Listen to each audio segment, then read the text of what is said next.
Oras na para pagawson ng akong ngamong mga itik.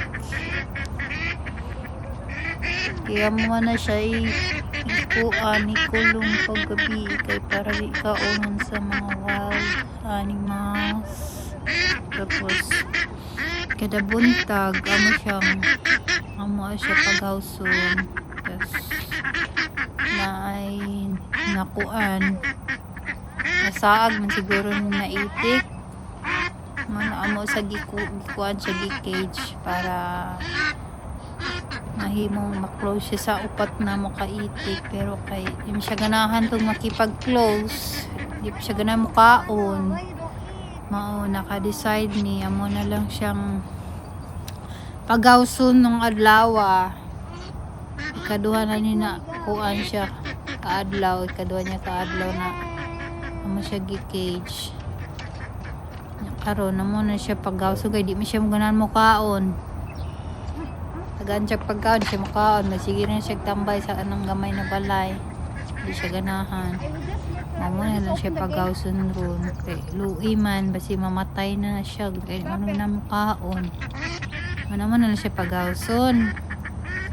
Sa mga silang gipakuyog-kuyog upat. Sa upat na mo na itik. Kaso lang, di man magdi ganahan ang upat niya. Munang lain-lain lang siya. Biyaan man siya sa upat.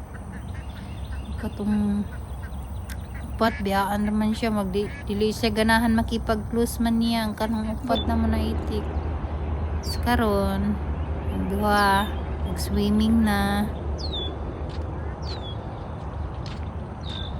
tapos ang duha gasaba dito sa gilid swimming. Kinirang duha mahilig kayo maligo, swimming sila sa pan. Ang karing duha daplin saba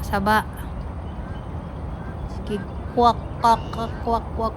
Tapos katong usang ligaw na itik tora dito para gyapon sa daplin ikas gilid po. Di man siya makipag-close sa upat, naglain-lain naman siya. Anawa tara siya dito murag gyapon o sinahawa siyang spot. Asa siya na magbiyaan. Tapos ang upat sagasa ni sila, masigigin sila, din sila magbulag upat, masigigin sila kuyugay. Duha sabak kay nang duha kanang duha mo na siya nagsige nagkog itlog kaning duha puti wala pa ning duha nagsige nag kwak mo ni sabak kay